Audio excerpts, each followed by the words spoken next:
காட்டில் முயல் கூட்டம் ஒன்று வாழ்ந்து வந்தது. அந்த முயல்கள் பச்சை பசேல் என இருந்த அந்த காட்டில் கிடைத்த உணவுகளை எல்லாம் உண்டு சந்தோஷமாக வாழ்ந்து வந்தன. அவைகளுக்கு அங்கு சுலபமாக சாப்பிட உணவு கிடைத்தது. தினமும் கிடைத்து கொண்டிருந்தது. திடீரென்று கோடைக்காலம் வந்தது. கோடைக்கால வெப்பம் அதிகமாக இருந்ததால் அங்கு பச்சை பசேல் என இருந்த புற்கள் எல்லாம் கருகி பாலைவனம் போல் தோற்றமளித்தன.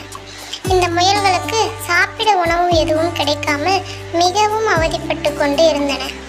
அங்கே வேட்டை நாய்கள் இந்த முயல்களை அங்கேயும் இங்கேயும் பதுங்கி வேட்டையாட காத்திருந்தன. அந்த வேட்டை நாய்களை கண்டு இந்த முயல்கள் பொந்துக்குள்ளேயே ஒளிந்து கொண்டு வெளியேவும் வரவும் முடியாமல் தவித்து கொண்டிருந்தன. உணவு இல்லாமல் மிகவும் கஷ்டப்பட்டன. எவ்வளவு நாள் தான் இப்படியே பொந்துக்குள்ளேயே ஒளிந்து இருப்பது? நாம் ஏதாவது செய்ய வேண்டும் என்று எல்லா முயல்களும் கூடி பேசிக்கொண்டு இருந்தன. அப்பொழுது ஒரு முயல் சொன்னது, கடவுள் நம்மை பலவீனமாக படைத்து விட்டார். எல்லா விலங்குகளையும் ஏதாவது ஒரு பிரச்சனை வந்தால் தங்களை காப்பாற்றிக் கொள்ளும் அளவிற்கு பலமுடையதாக இருக்கின்றன. ஆனால் நாம் என்ன ஒரு பிரச்சனை வந்தாலும் நம்மை காப்பாற்றிக் கொள்ள முடியாமல் பலவீனமாக இருக்கின்றோம். கடவுள் ஏன் நம்மை இப்படி படைத்து விட்டார் என்று குறை கூறிக்கொண்டே இருந்தது. அப்பொழுது மற்றொரு முயல் சொன்னது, என்னால் இதற்கு மேல் பொந்துக்குள் ஒளிந்து கொள்ள முடியாது. பசியினாலும் இந்த வேட்டை நாய்களை பார்த்தும் பயந்து ஒதுங்கி வாழ்வதை விட சாவதே மேல். நான் ஏதாவது ஒரு நதியில் சென்று இறந்து விடுகிறேன் என்று சொன்னது. அப்பொழுது மற்றொரு முயல் சொன்னது, நாம் அனைவரும் எது செய்தாலும் ஒன்றாக செய்ய வேண்டும். எல்லோரும் ஒன்றாக சேர்ந்து நதியில் விழுந்து இறந்து விடுவோம் என்று நதியை நோக்கி புறப்பட்டு சென்றனர்.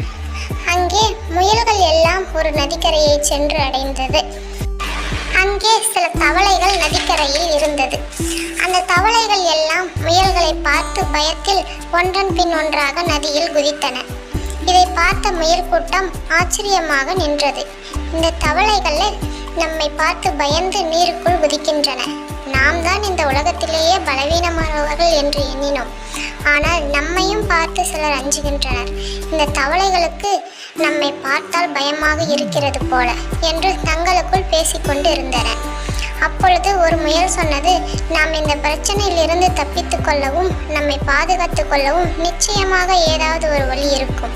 நாம் அந்த வழி என்ன என்று கண்டுபிடிப்போம்.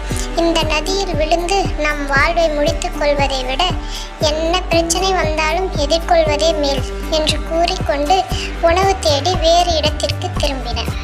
இந்த மாதிரி நம்ம வாழ்க்கையில் எத்தனையோ பிரச்சனைகள் வரும். அந்த பிரச்சனைகளை எல்லாத்தையும் நம்ம தைரியமாக எதிர்கொள்ளணுமே தவிர வேறு எந்த ஒரு தவறான முடிவும் எடுத்துருக்க கூடாது.